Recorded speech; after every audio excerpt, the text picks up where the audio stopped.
Bonjour à tous, bienvenue sur Fitness Logic Radio. Aujourd'hui, on reçoit Chris. Alors Chris, est-ce qu'on a le droit de donner ton vrai nom ou est-ce qu'il faut t'appeler comment on doit t'appeler Chris?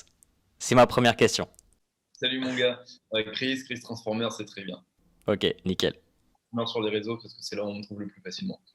Alors bien sûr, je mettrai les liens pour retrouver Chris après.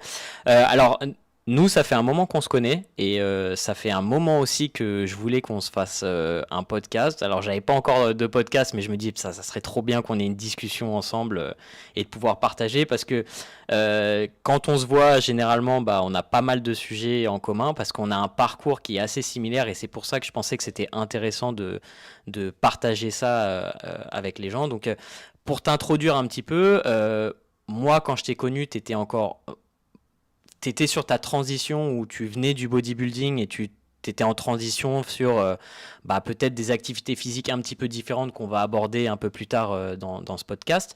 Et on a des passions communes sur ces activités extra bodybuilding, donc c'est super intéressant.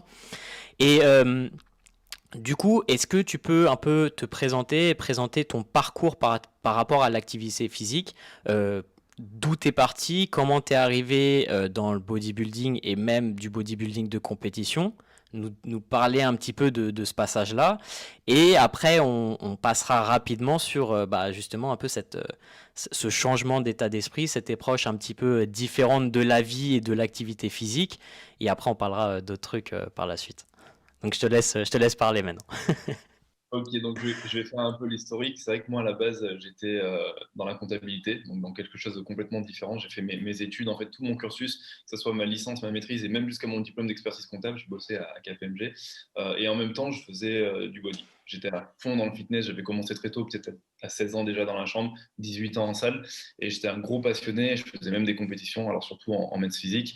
Et c'est vrai que j'ai toujours eu un peu cette dualité de cadre comptable et en même temps de bodybuilder qui arrivait à KPMG avec ses tupperwares. Tout le monde me charriait. Il y a un moment, en fait, dans mon boulot, justement, dans la compta, où je me retrouvais plus du tout, où je manquais un petit peu de passion. J'aimais ce que je faisais parce que je sentais vraiment l'apport sociétal. Je sentais qu'il y avait un bel apport, que c'était vraiment un boulot vraiment intéressant, il y avait beaucoup de choses, mais j'étais pas passionné comme je voulais être de fitness, tout ça.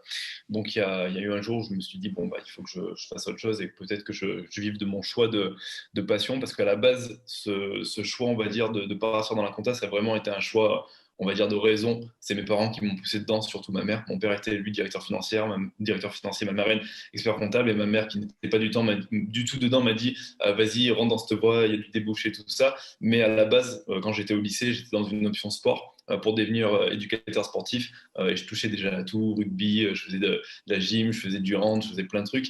Et c'est vrai que sur le moment, en fait, je m'étais dit, bon, bah, je vais écouter mes parents et je vais foncer dans cette voie-là.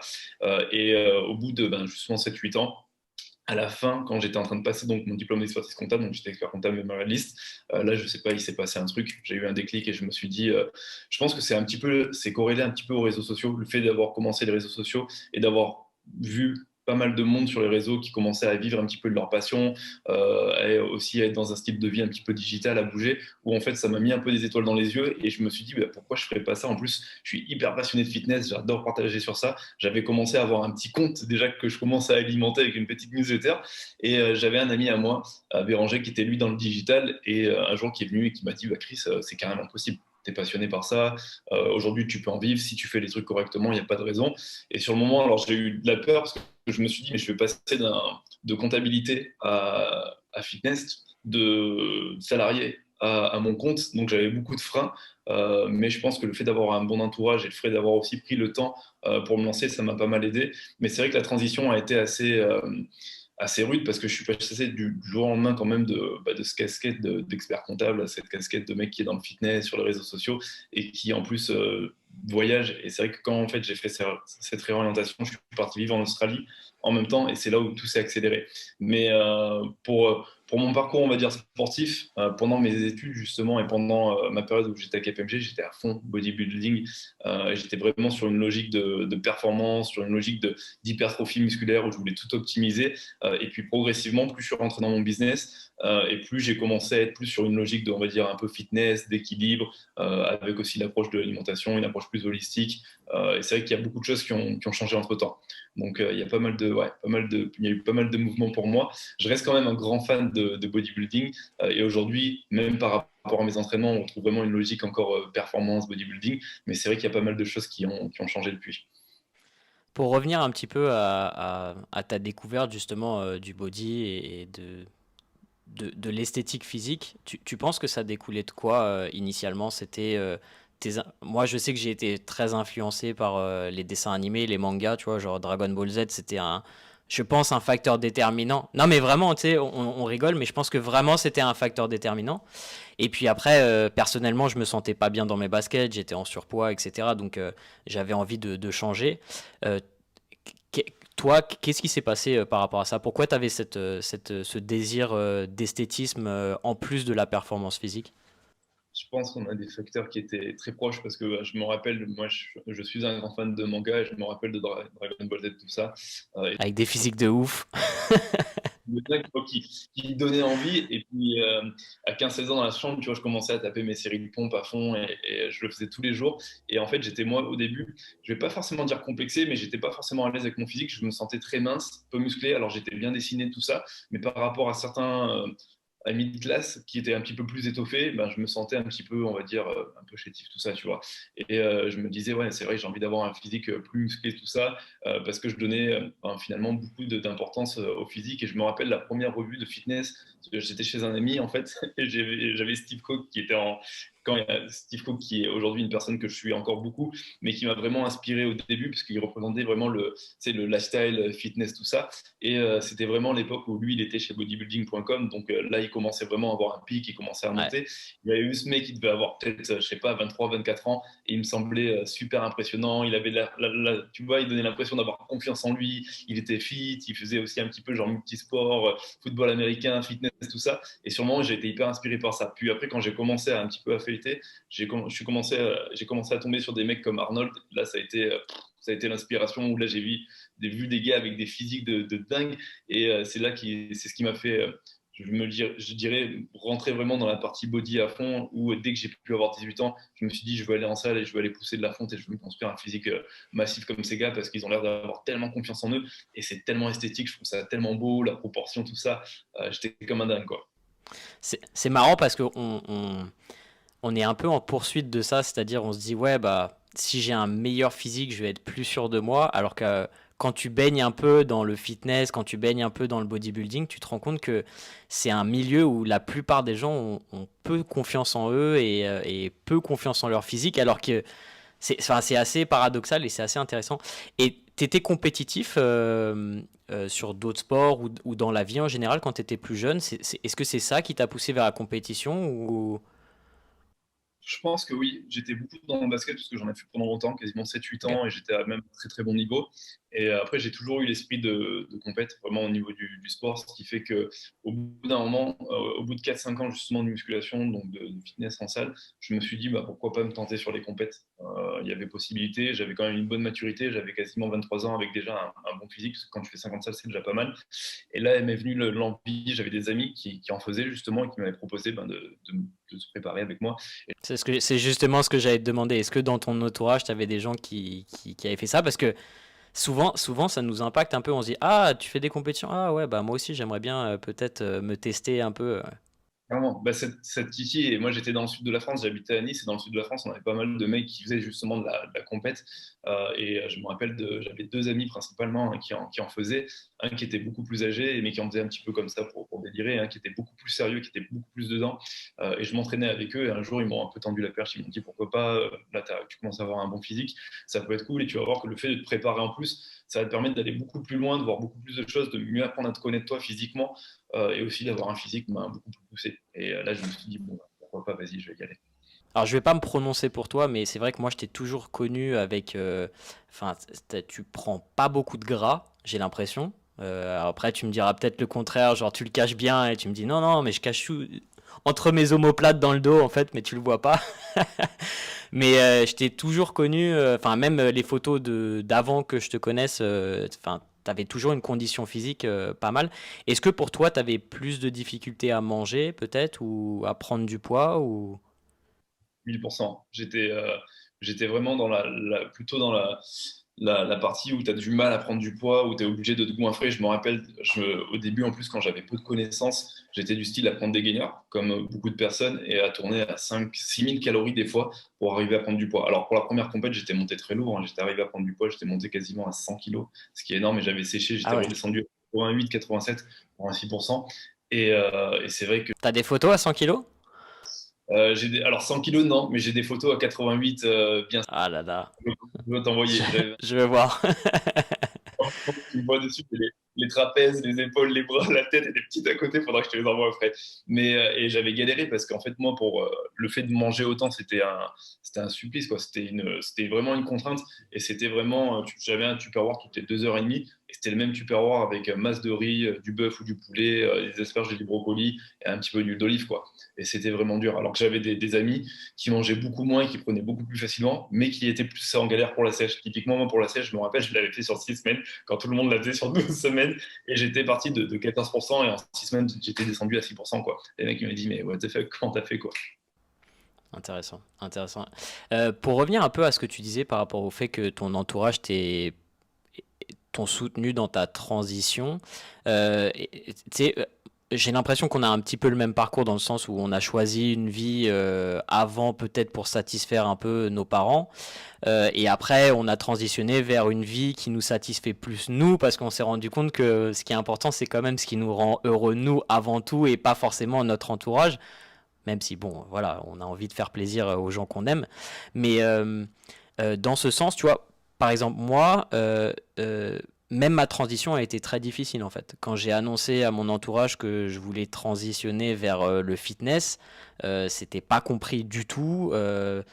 L'esthétique, le bodybuilding, c'est des choses qui sont complètement euh, externes à mon concept familial. Et toi, tu disais qu'ils t'ont quand même pas mal soutenu. Est-ce que tu penses qu'ils te faisaient confiance à ce moment-là ou pourquoi est-ce que tu n'aurais pas fait ça initialement en fait?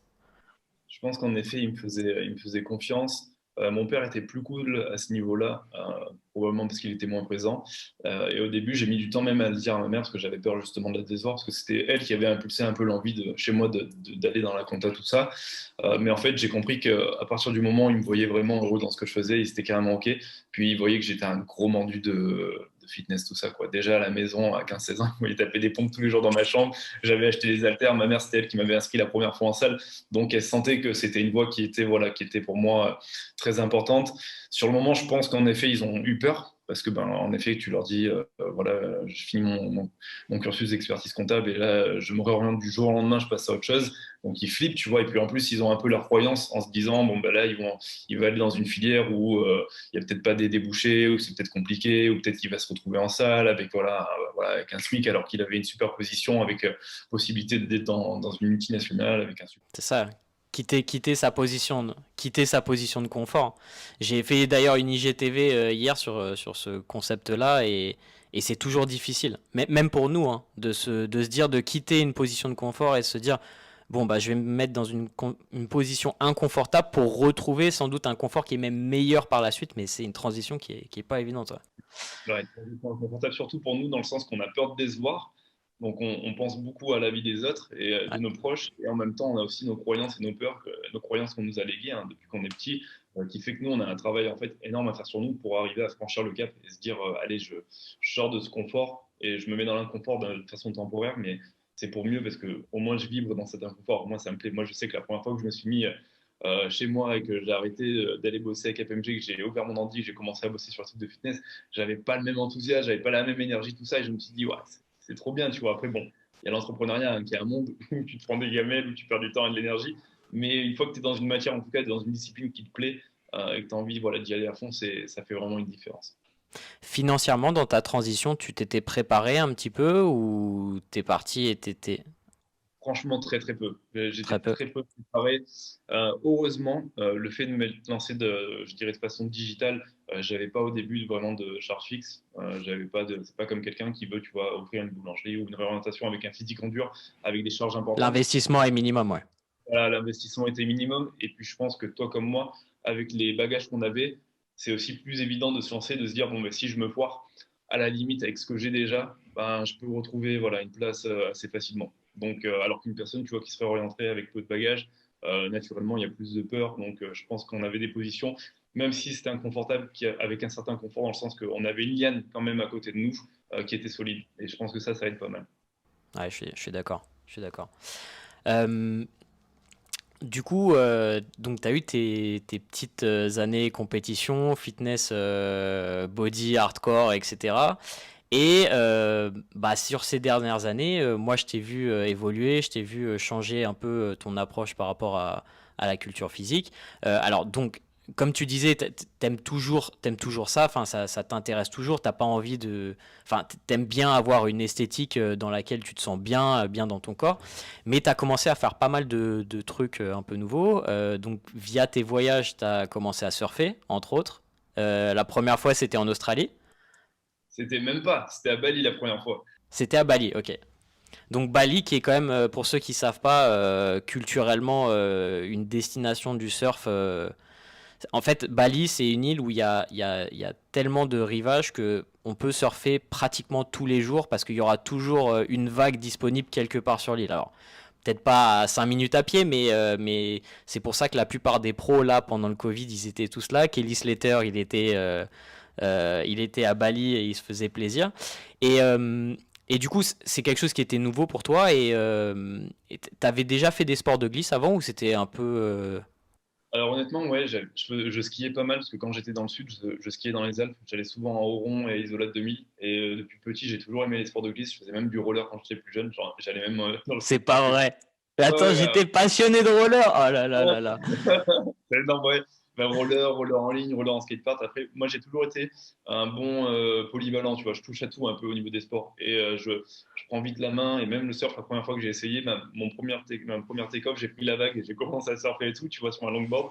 Et c'est vrai que je touche à tout. Donc, j'ai une bonne sensibilité, ce qui fait que je me fais plaisir un peu de partout. Et ce que j'ai adoré vraiment avec le surf, ouais, c'est que là, tu es dans t'as un peu la connexion avec l'élément, avec l'eau, mais tu as un peu en termes de connexion dans le moment présent, tu as tellement besoin d'être connecté au moment présent parce que la moindre vague, l'analyse, la vitesse, de comment tu prends ton take-off, comment si derrière tu te fais renverser, il faut que tu bloques ta respiration, que tu es, à fond dans le moment présent. Quoi. Et je trouve que c'est un sport de dingue. Donc moi maintenant, je l'ai intégré à ma routine en fonction de où je me déplace. Au Mexique, c'était compliqué parce qu'il y a un moment, j'étais sur Toulouse, je ne pouvais pas trop surfer. Et là, depuis que je suis allé à Bali, depuis que je suis à Bali, je surfe 2, 3 fois par semaine je prends un plaisir dingue. Après, je fais des sessions d'1 heure et demie. Donc naturellement, ça empiète un peu sur ce que je peux faire à la salle. Parce que quand tu commences à faire 5 à 6 heures de surf par semaine et que tu as un rythme où tu t'entraînes quand même facilement 5 fois par semaine, tu es obligé de faire des concessions, sinon tu commences à te bouler en termes de récupération. À quel niveau tu l'as senti ça, que ça a affecté ton training d'une certaine manière?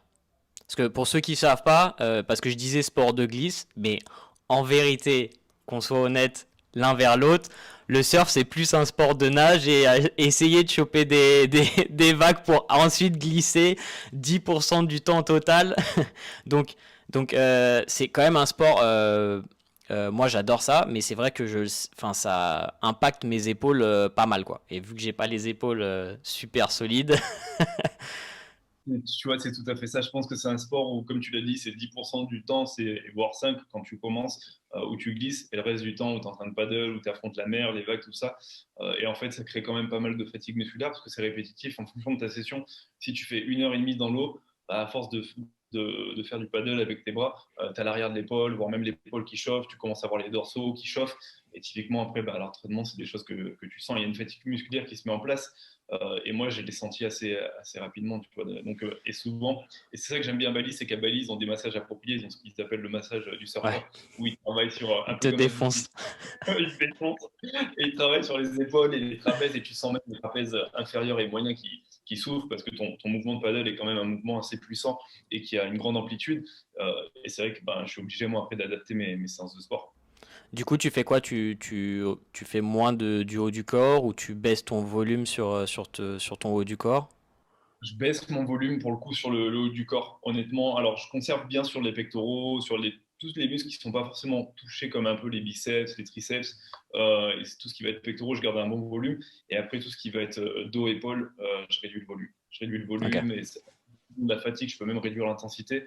Après, j'essaie d'agencer l'entraînement de façon intelligente pour faire en sorte que je puisse quand même entraîner ces groupes musculaires parce que c'est vrai qu'il y a une différence entre la paddle et le fait d'avoir vraiment un entraînement bien spécifique pour le dos où ouais, il y a quand même un gap entre les deux. Ouais, c'est plus de l'endurance de force quand tu es sur le surf plutôt que beaucoup de résistance. Mais ouais, c'est vrai qu'avec la fatigue, c'est pas toujours évident. Et je voulais revenir un petit peu à ce que tu disais sur le fait de faire un avec l'élément, etc. Donc on va partir un petit peu dans le holistique. C'est un truc dont je parlais dernièrement avec un ami et je lui expliquais qu'en fait, tu sais, on parle souvent de méditation, il y a beaucoup de gens qui ont du mal à méditer. Et en fait, je pense que le concept enfin pour moi en tout cas, le concept de la méditation, c'est un peu d'être dans le moment présent. Et le fait de faire des activités comme ça, comme le surf, c'est parce que tu es obligé de te concentrer sur ce que tu es en train de faire. Tu peux. Alors j'imagine qu'à un plus haut niveau c'est un peu différent, mais du moins je pense à notre niveau, tu es concentré sur ce que tu fais et tu peux pas penser à qu'est-ce que je dois faire après ma séance de surf, qu'est-ce que je dois manger ce soir ou quoi que ce soit. Tu es vraiment, bon, il y a la vague qui m'arrive dessus, là il faut que je passe en dessous, il faut que je me place, etc. Et en fait, c'est ça que les gens ont du mal à saisir, c'est que souvent ces activités, c'est une sorte de méditation pour nous. Ah ouais, t'as une méditation, pour moi, le surf de pleine conscience, parce que typiquement, le process, c'est que tu commences à rentrer dans la mer, tu commences à donner ton focus, ton attention sur les vagues, où ça se passe, comment elles cassent, quel type de vague. Et même comment tu vas commencer à gérer ton take-off, quelle vague tu vas prendre. Donc tu commences aussi même à mettre en place une sorte de visualisation, parce qu'il y a un moment où tu te visualises en train de prendre la vague, de voir comment ça va se passer, de voir s'il y a des surfeurs sur ton chemin. Et tout ça, en fait, je pense que ça te connecte en effet énormément au moment présent. Donc ça développe beaucoup ta concentration. Souvent, tu le vois pendant le surf, tu es hyper concentré. Et en plus, dans le surf, en fonction du spot que tu choisis, l'erreur peut être fatale. Alors à Bali, ça va, mais il y a des spots où tu as des barrières de corail, où tu peux Bah, racler le Padang fond. Padang, si tu as l'occasion d'aller voir quand ça marche, c'est incroyable. Tu te mets sur le pont là, c'est. C'est ça que tu m'as dit, ouais.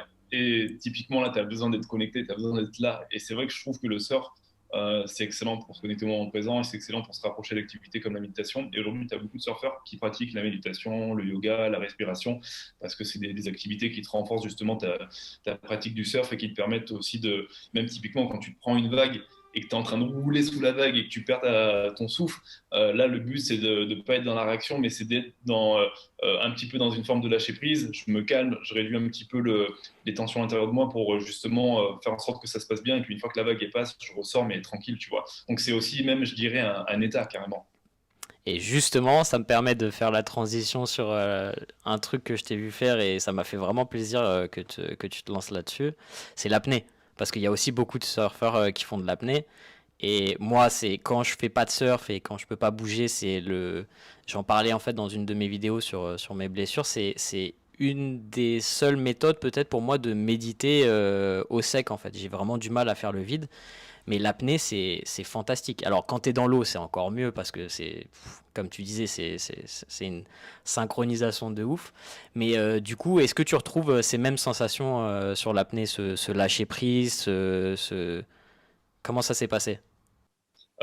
Là, quand je l'ai faite au Mexique, c'était dingue et je pense que tu es en plein lâcher prise. De toute façon, plus tu vas lâcher prise et plus tu vas obtenir l'état dont tu as besoin pour pouvoir descendre et pouvoir faire en sorte qu'il n'y ait pas trop de friction. Et moi, typiquement, je l'ai vu quand je l'ai faite avec Chloé, ma petite amie. Elle n'était pas du tout dans le lâcher prise, elle était dans l'appréhension, le fait de descendre, le fait d'avoir un petit peu peur, dans l'anticipation. Alors que le but, c'est d'être vraiment connecté au moment présent, d'être connecté à ta respiration, que tu retrouves beaucoup en yoga ou en méditation ou même en cohérence cardiaque et te dire qu'en fait, là, ce qui va être intéressant, c'est d'aller chercher vraiment un état, te conditionner dans un état qui fait que tu passes dans une forme de méditation, en limite, quand tu C'est fais de ça, hein. l'apnée, et tu es juste voilà, dans le moment présent et tu vas avec tes moyens, sans jugement, sans anticipation, et tu descends et tu t'anticipes rien et tu vois ce qui se passe, en fait, tu vois. Et plus tu es dans cet état, et plus, en fait, tu descends facilement, tu es à l'aise, et même tu t'impressionnes. Moi, il y a un moment, je suis descendu à 13-15 mètres, et le mec, il m'a dit, tu as l'air d'être à l'aise. Il m'a dit, viens, on reste en bas. Et on est resté genre 10 secondes en bas et on est remonté. Sur le moment, je me suis dit, mais what? J'aurais jamais pu le faire avant, tu vois. Genre, plonger seul, tout ça. Alors, il y avait toute la préparation au vent avec la Bien sûr. respiration, tu vois. Mais sur le moment, je me suis impressionné et j'ai senti sur le moment que j'étais dans un état relativement spécial, mais qui, moi, me faisait du bien, qui me faisait me sentir me connecter avec l'élément, avec la nature et qui m'a permis aussi d'avoir cette performance sur le moment, tu vois, de faire le vide, mais c'était dingue, ouais. Et le silence et la sensation d'espace aussi que tu as quand tu es, tu vois, à moins 10 mètres, moins 15 mètres, c'est fantastique. Si vous avez l'occasion de faire un niveau 1 en apnée ou de faire une introduction, c'est vraiment quelque chose que je vous recommande parce que pour moi, c'est indescriptible, cette sensation de volume autour de soi. Et comme tu dis, quand tu arrives à te mettre dans cette zone un peu, c'est relaxation. C'est entre conscience et inconscience un petit peu pour moi quand je me prépare avant d'y aller en fait. C'est ça, tu es dans une forme de relaxation la plus totale en fait. C'est une Ouais. relaxation limite active et en fait quand tu descends, tu as l'impression que ton mental disparaît. T'es plus bombardé par les pensées du passé ou les pensées du futur qui créent de l'anxiété, tout ça. Tu es juste connecté dans le moment présent. Et là sur le moment, tu fais même pas forcément attention parce que tu es dans le moment présent et en fait t'es en plein kiff parce que ben, tu kiffes les sensations, la descente, de sentir ton corps, c'est dingue quoi. Il y a une connexion qui est dingue. Ouais. Euh, Justement, par rapport, tu sais, tu parlais de routine tout à l'heure et des choses que tu fais au quotidien. Moi, je sais que ça a eu un impact énorme sur ma productivité. Tu pourrais nous présenter un petit peu comment tu t'organises aujourd'hui en tant que freelancer pour être productif? Qu'est-ce que tu fais le matin? Qu'est-ce que tu fais pendant la journée? Quand est-ce que tu travailles? Quand est-ce que tu t'accordes des moments de plaisir ou des dates ou quoi que ce soit? Carrément. Je pense que aujourd'hui, j'ai des journées qui se ressemblent. Après, en fonction du voyage, des fois, ça bouge. Mais typiquement, le matin, tu vois, quand je vais me lever, je vais avoir un peu ma morning routine, vraiment ma petite routine matinale, qui va dépendre de mon emploi du temps et aussi de mon envie, de ce dont j'ai besoin, mais qui peut durer 10, 15 minutes, comme qui peut durer 40 minutes, 45 minutes. Et ça va passer avec. J'adore démarrer le matin. Alors, c'est très bête, mais avec un peu de soin corporel, histoire de, tu vois, de me pimper tout ça, et de vite passer sur de la respiration. C'est ce qu'on appelle la respiration alternée. Ça, Respiration c'est le beau gosse qui pranayama, en parle. fait. Hein. Excuse-moi, c'est le beau gosse qui parle. Et, ouais, tout ce qui va être respiration, respiration alternée, c'est une forme de cohérence cardiaque, mais qui permet justement de réguler un peu l'équilibre émotionnel, de ne pas être dans la réaction et de commencer à être connecté au moment présent. Et derrière, j'aime bien partir en méditation. Et des fois, je la fais sous forme guidée, des fois, je la fais vraiment libre, pleine conscience, avec le bruit de, voilà, de ce qui se passe autour de moi. Des fois, j'aime bien faire cette méditation en me disant, je sais que je vais être bombardé de pensées, mais ça va me permettre aussi d'avoir des pensées qui sont probablement importantes pour moi et que je dois défaire ou je dois analyser parce qu'il y a des choses à mettre en place. Et des fois, je vais la faire avec de la musique. Donc, ça me convient très bien. Puis, je fais beaucoup d'écriture, tout ce qui va être un peu de gratitude, même des fois un petit peu ma to-do, tu vois, pour vraiment avoir de la clarté sur quoi je vais partir sur la journée, sur la semaine. Et ça va m'arriver d'écouter pas mal de livres audio. Moi, j'utilise beaucoup Audible, beaucoup tout ce qui est livre de développement perso, d'ouvrages d'Anthony Robbins, ce genre de personnes qui vont, tu vois, moi, m'inspirer, donner, on va dire, de l'énergie, qui vont même, moi, m'inspirer d'un point de vue business pour ce que je fais à côté en termes de création de contenu. Et c'est vrai que quand je fais cette routine, déjà, ça me setup bien pour ma journée. Je me sens après déjà, tu vois, plus créatif aussi. Je suis prêt aussi à donner plus parce que j'ai pris ce temps pour moi et ça me permet de ne pas partir la tête dans le guidon. Parce que en plus, quand tu es sur les réseaux, bah, tu es toujours un petit peu, pas harcelé, mais tu es toujours un peu sollicité. Donc le mauvais réflexe à avoir, c'est de prendre directement le téléphone le matin, pas prendre de temps pour toi et commencer à être dans tes mails et dans les réseaux et les messages, alors que ce temps pour toi, il est fondamental. En fait, il fait vraiment partie des fondations. Et derrière, une fois que j'ai fait ça, je vais commencer, tu vois, à prendre mon petit café, commencer à bosser, mais avec une belle énergie. Je vais bosser et puis après, à ce niveau-là, je suis assez flexible parce que ben, avec la vie de couple, des fois avec lui, on va se dire, bien, on va s'entraîner à 11 heures, on va s'entraîner peut-être à 15 heures ou 16 heures. Donc ça va dépendre aussi un petit peu de nos envies, mais je vais avoir facilement 4-5 heures, voire 6 heures de boulot dans la journée. Et puis une partie où je vais aller soit m'entraîner, soit je vais aller surfer. Des fois, je fais même les deux. Et puis il y a tout ce qui est yoga aussi que je fais beaucoup. Et ça m'arrive aussi de faire des petites cérémonies spirituelles. J'en faisais typiquement au Mexique. J'avais fait ce qu'on appelle le thé mascal et la cacao cérémonie, parce que j'aime bien aujourd'hui m'ouvrir un peu à la spiritualité. Et franchement, moi, ça me fait kiffer, tu vois. Mais en soi, j'ai une routine voilà, qui est assez figée, mais qui est quand même flexible dans le sens que les journées ne se ressemblent pas forcément. Ça va dépendre un petit Ok. peu aussi de nous, tout ça. Et justement, alors j'avais fait une vidéo sur le fait de pas prendre son téléphone quand tu te lèves parce que c'est catastrophe. Enfin, moi je sais en termes de créativité, c'est une catastrophe. Justement, tu regardes ton téléphone, enfin, si tu écoutes, tu vois, un audiobook, c'est pas parce que tu écoutes un audiobook que tu vas forcément aller sur Instagram ou un truc comme ça, mais tu t'imposes des périodes où tu vas sur Insta ou sur tes autres réseaux sociaux. Comment tu t'organises par rapport à ça? Honnêtement, ouais. Bah, déjà, j'ai mis un timer sur Instagram pour vraiment limite de temps que j'ai pas forcément envie de dépasser. Parce qu'aujourd'hui, je pense qu'Instagram, c'est comme un peu notre mental, c'est facilement compulsif avec toutes les images qu'on Ouais. voit. Et aujourd'hui, notre mental, notre cerveau est une éponge. Donc, tout ce que tu vas voir, il va quand même le retenir. Et je pense que plus tu abaisses un petit peu cette charge mentale, plus derrière tu es créatif, plus derrière tu as de l'énergie. Et aujourd'hui, je fais en sorte d'avoir en effet des plages typiquement. Et le matin, je vais me réveiller. Je vais pas toucher mon téléphone. Ou si je le touche, c'est que c'est vraiment exceptionnel, que je suis pas occupé par une chose. Et puis la journée, pendant le boulot, je vais faire en sorte pareil de pas le toucher parce que je pars du principe que quand tu commences à travailler, si tu veux créer une zone de flow, si tu veux créer ce qu'on appelle une bulle de concentration dans laquelle bah, justement tu es au top de ta concentration pour être productif, il faut que tu évites de toucher tes réseaux sociaux. Il faut que tu évites limite d'avoir des notifications parce que chaque notification ou chaque comment dire, utilisation d'Instagram ou LinkedIn ou peu importe ce que c'est, ça va te déconcentrer et le temps que tu te reconcentres, il te faut facilement 20 minutes à peu près. Et le problème, c'est que le téléphone, ça peut être compulsif, tu peux le faire en 1 heure, 4 ou 5 fois, et le temps que tu perds finalement, le temps de productivité, ben, derrière, tu le perds aussi dans tes autres activités, tu vois. Donc, je préfère être au boulot, avancer correctement, et puis une fois que je suis sur Instagram, que je veux me divertir, ben, je le fais, tu vois, je le fais éventuellement 15-20 minutes, mais je le fais, voilà, intelligemment en tout cas, et je pense que c'est important. Je pense qu'aujourd'hui, plus on arrive à garder les écrans un petit peu éloignés, plus ça nous permet aussi de rester concentré sur ce qu'on veut faire et d'avancer de façon vraiment efficiente dans nos projets. Parfois, est-ce que le fait de lire ou d'écouter un audiobook, ça te perturbe pas un petit peu dans le même sens? Parce que moi, je me suis rendu compte que quand je faisais ma lecture ou mes audiobooks, ça dépend un petit peu de ce que j'écoute, mais parfois, justement, ça va un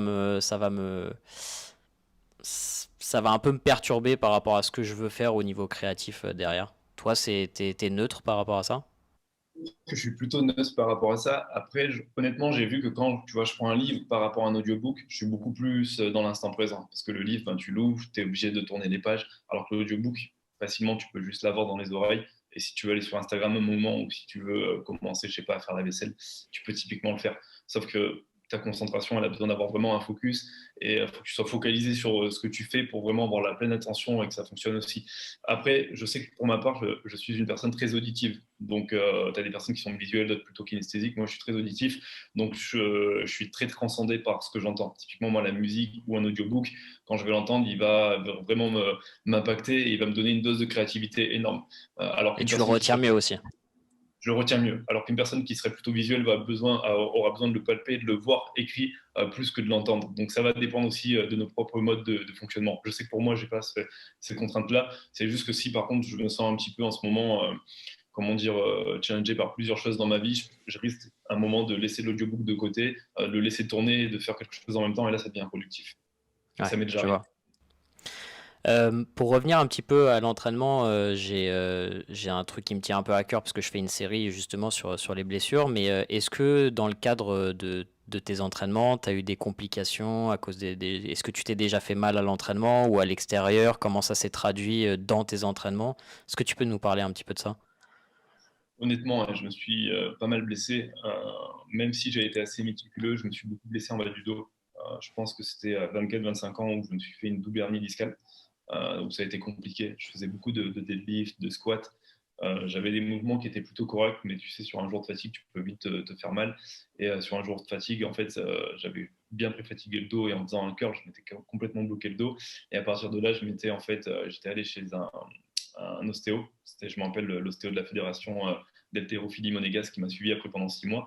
Et là, j'ai eu une grosse période de mou parce que pendant 6 mois, j'ai quasiment plus fait de musculation. Je m'étais vraiment bloqué le dos avec les hernies discales et là, j'avais perdu énormément de poids.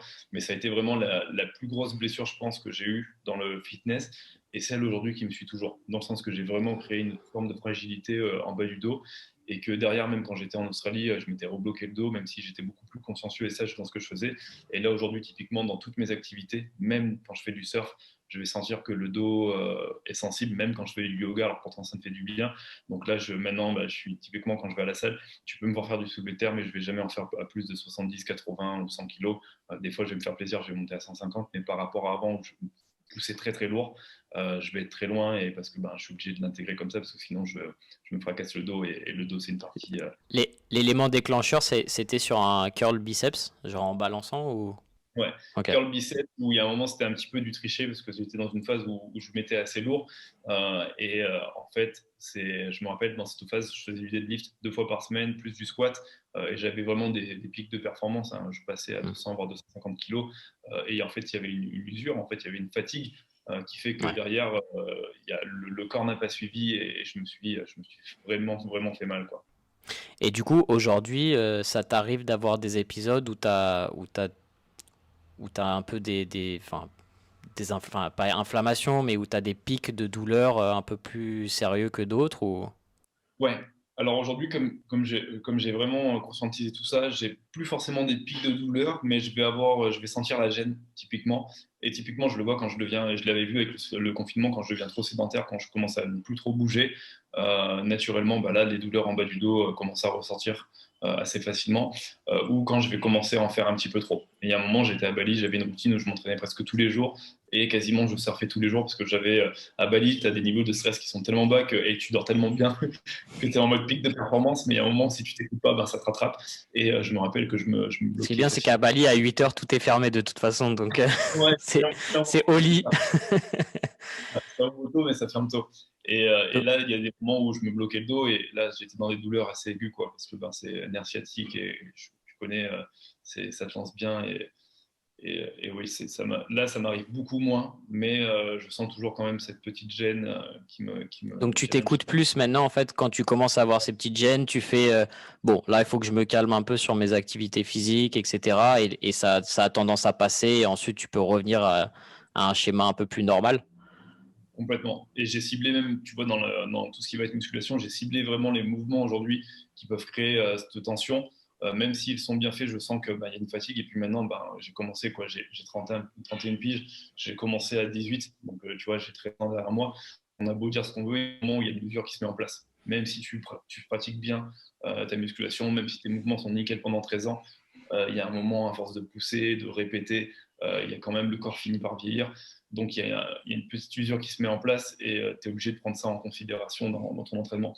Donc, typiquement, il y a des mouvements que j'ai dû sortir. Il y a des mouvements sur lesquels avant je faisais pas mal d'ego lifting parce que j'étais fort et j'étais bien et j'étais fier que je peux plus me permettre de faire aujourd'hui. Et puis, typiquement, tu vois, quand tu fais du surf, le surf, quand tu commences à toucher un peu, ça demande quand même pas mal de rotation au niveau du bassin, au niveau du corps. Et il suffit d'avoir un jour où tu es un peu Même le pop-up, fatigué. hein. Comment? Même le pop-up, hein. C'est quand même assez exigeant, hein. Quand tu te lèves sur la planche. Ouais. Évident. Et il te suffit d'avoir un moment où tu es un peu fatigué, où tu glisses un peu. La dernière fois, j'ai glissé un peu, je me suis renversé un peu là, avec la vague, la planche m'est rentrée dedans, a cogné un peu contre le dos. Je l'ai senti direct, quoi, j'ai dégusté. Ouais, bah moi je me suis fait 5 points de suture sous la lèvre à cause d'une planche de quelqu'un là. Une planche, ça fait mal. Ouais, exactement. Qu'est-ce que j'allais dire? Allez, le premier temps mort du podcast. Euh, Attends, qu'est-ce que j'allais te demander? Euh, Merde. Oui. Attends, je sais pas comment je vais redémarrer. Ouais, par rapport à tes années de compétition, tu as quand même perdu pas mal de masse musculaire. Enfin, le prend pas mal, hein, c'est une réalité. Est-ce que c'est quelque chose qui t'embête aujourd'hui? Parce que quand on était en bodybuilding, enfin, t'as tendance à vouloir être, bah, comme tu disais, le plus massif possible. Et là, vu que c'est plus ton approche, t'as perdu de la masse musculaire. Est-ce que c'est quelque chose qui te dérange? Est-ce que tu te sens moins bien dans ton corps? Comment tu l'as vécu, le fait d'être moins musclé? Question hyper intéressante. Au début, super mal. Je l'ai très mal vécu parce que tu as ce décalage d'image. Et je me rappelle au début, j'étais tout le temps sur mon téléphone en train de regarder mes anciennes photos de moi où je disais, ouais, comme ça, tout ça, tu sais. Et tu te fous là, tu te compares parce que naturellement, on se compare facilement aux autres, mais on se compare aussi à nous dans le passé. Et au début, je l'ai vécu mal, ça a été très dur. Honnêtement, pour être transparent avec toi, je pense que ça m'a pris 2 ans vraiment pour me dire que j'étais passé à autre chose et qu'aujourd'hui, bon, j'étais sur style même d'entraînement ou de philosophie du fitness. C'est pas évident au départ, mais je pense que c'est quelque chose qui se fait avec le temps et tu mets en place une forme d'acceptation. Et puis après, j'ai vu qu'en fait, j'étais sur une vision plus globale, plus holistique, qui prenait aussi d'autres activités plus douces, mais aussi dans une vision moins brutale, moins no pain no gain de la musculation, et aussi dans une approche de plus en plus fonctionnelle. Vraiment, la muscu qui te permet vraiment d'avoir une utilité dans la vie de tous les jours, de si demain tu tombes en skate, de si demain je sais pas, tu dois escalader un muret, qui fait qu'en fait ma vision des choses a changé. Et progressivement, aussi en prenant de l'âge, j'ai accepté certaines choses et je me suis dit, c'est carrément OK. Et j'avais besoin de toute façon de faire ce travail pour me sentir bien dans mon corps, dans mon nouveau corps, pour pas être frustré parce que si tu ne fais pas ce travail, il y a un moment où de toute façon ça se ralentit. Tu es tout le temps en train de penser au passé, tu es tout le temps en train de te comparer et c'est des choses qui te diminuent, c'est des choses qui te tirent de l'énergie et qui ne te donnent pas, je dirais, un bon mental, tu vois, un bon mindset. Donc ça m'a pris du temps et je pense que c'est le fait aussi d'arriver en Australie et de me sensibiliser au développement personnel et d'avoir suivi même des séminaires qui m'ont permis de travailler un petit peu sur mon intérieur et qui m'ont permis d'accepter des choses et de commencer à trouver aussi des nouveaux piliers dans ma vie. Parce qu'au début, je me rappelle quand j'ai quitté KPMG ou même quand j'étais encore pendant mes études et pendant KPMG, j'avais deux piliers, j'avais mon boulot et j'avais le body, clairement. Et quand j'ai stoppé KPMG, j'avais toujours le boulot et le body, sauf que le boulot maintenant était du fitness, donc j'avais vraiment qu'un seul pilier. Et il y a un moment où j'ai dû construire plusieurs piliers pour me dire, c'est carrément OK, mais ça n'a pas été évident. Pendant 2 ans, j'ai galéré. Je pense que c'est quelque chose qu'on parle pas assez dans le fitness parce que souvent t'es au pic de ta forme et t'es pas satisfait de comment enfin, tu sais, tu te vois tous les jours et tu dis, ouais, je pourrais être mieux. Et puis ensuite, bah, soit tu te blesses, soit bah, t'arrêtes de t'entraîner aussi dur ou tu changes de mindset et tu regardes tes photos d'avant et tu dis, putain, mais j'étais énorme, j'étais parfait ou tu vois, genre, je sais pas. Et en fait, en tant qu'être humain, on est quand même des éternels insatisfaits, mais c'est quand même intéressant de voir que je pense que le bonheur ou l'acceptation de soi, c'est un travail que tu dois faire sur le moment présent et pas forcément te projeter dans quelque chose où tu dis ouais bah si j'arrive avec ce physique, je serai heureux ou si j'arrive pas à revenir sur mon physique d'avant, je serai jamais heureux et je trouve que c'est dommage qu'on n'en parle pas un peu plus parce que c'est des choses qu'on vit tous mais dont on parle pas. C'est vrai. Et je pense que, comme tu l'as dit, c'est vraiment sur le moment présent, c'est que cette acceptation. Je pense que la première étape, déjà, c'est d'arrêter de se comparer à soi-même. Surtout qu'avant, on n'avait pas forcément les mêmes attentes, les mêmes aspirations, les mêmes objectifs, mêmes contraintes, responsabilités, emploi du temps, qui fait qu'aujourd'hui, c'est important de prendre qui tu es sur le moment présent et ce que tu fais et voir à quel point tu es aligné avec ce que tu fais. Parce que peut-être qu'avant, tu étais super aligné avec le fait de t'entraîner 7 fois dans la semaine, de pousser comme un dingue, de préparer une compétition. Peut-être qu'aujourd'hui, tu n'as vraiment plus envie de ça, de ce style de vie ou des compétitions. Donc c'est normal que tu acceptes que le corps n'aille pas avec. Mais à partir du moment où ça, tu l'acceptes, sur le moment présent, que tu es OK avec ça, là, techniquement, tu laisses partir la frustration ou les mauvaises émotions qui découlent de ces comparaisons qui nous aident pas, en fait, hein. Génial. Si tu avais un conseil à donner aux gens qui nous écoutent ou qui nous regardent, ça serait quoi par rapport à quelque chose que tu as appris peut-être dans ta vie, par rapport au fait d'être lancé ou par rapport à ta productivité ou quoi que ce soit, un truc que tu aimerais bien, tu vois, genre léguer aux gens, dire voilà, moi c'est une leçon que j'ai appris dans ma vie et c'est quelque chose qui m'a énormément aidé. Ouais, carrément. Je pense que ce qui aujourd'hui m'a vraiment aidé, et je le dis souvent, le travail le plus dur qu'on peut faire au monde, c'est le travail qu'on fait sur nous-mêmes. C'est vraiment un travail de développement personnel, vraiment d'éveil, d'évolution. C'est le travail le plus important. Moi, au début, j'ai vu que tu vois, j'avais beaucoup capitalisé sur mon physique. J'avais confiance en moi physiquement, mais à l'intérieur, j'avais pas confiance en moi. Mentalement, ça allait pas forcément. Je manquais beaucoup de résilience. Dès qu'il y avait un échec ou une imprévu, je l'ai laissé tomber. Et je pense qu'aujourd'hui, c'est important de pouvoir faire le lien aussi, le lien corps-esprit, et de se dire que l'esprit, c'est tout aussi important de le travailler, de par des activités, des routines, de la méditation, de ce qu'on veut, tu vois. Ce qui est intéressant, c'est de trouver ce qui est adapté à soi, mais de travailler sur soi, c'est hyper important, et partir du principe que le plus bel investissement qu'on peut faire aujourd'hui, c'est l'investissement sur soi. Que ça soit en intelligence financière, en intelligence émotionnelle, en ce que tu veux, c'est le plus bel investissement, c'est ce qui te permet après derrière d'aller beaucoup plus loin et d'avoir vraiment des résultats sur le long terme. Alors que souvent, on pense qu'il faut investir à l'extérieur, mais alors que investir sur soi, c'est la plus belle chose qu'on puisse faire, quoi. Et tu le fais dès le moment où tu commences à prendre du temps pour toi, dès que tu vas ouvrir un livre, dès que tu vas écouter quelque chose, dès que tu vas avoir une conversation intéressante avec quelqu'un qui peut t'apporter des choses, dès que tu vas faire attention à ton assiette, dès que tu vas commencer à faire du sport, c'est un investissement sur soi. Et il faut le faire. Génial, merci. Pour tous les gens qui veulent te retrouver, tu as Instagram évidemment, tu as une newsletter aussi, je vais te mettre tout ça. Est-ce que tu as quelque chose que tu voudrais dire en particulier ou est-ce que les gens doivent te suivre en particulier? Alors honnêtement, bah, moi maintenant c'est beaucoup sur Instagram. Je pense que c'est là où je porte plus mes messages, où je mets le plus de contenu, où je fais en sorte voilà, d'aider les gens avec moi aujourd'hui, mon parcours et ce que je sais. Et je pense que ouais, c'est là où on peut me retrouver le plus Top. facilement. Et Bah, je vous le mettrai sur l'écran, je le mettrai dans les commentaires, le descriptif. Donc allez faire un tour sur les réseaux de Chris parce que je pense qu'il y aura beaucoup d'informations intéressantes qui pourront vous aider dans votre titre tous les jours ou tu fais du coaching également. Donc allez y faire un tour. Chris, merci beaucoup et on se retrouve bientôt. Ciao. avec plaisir, les gars. Salut.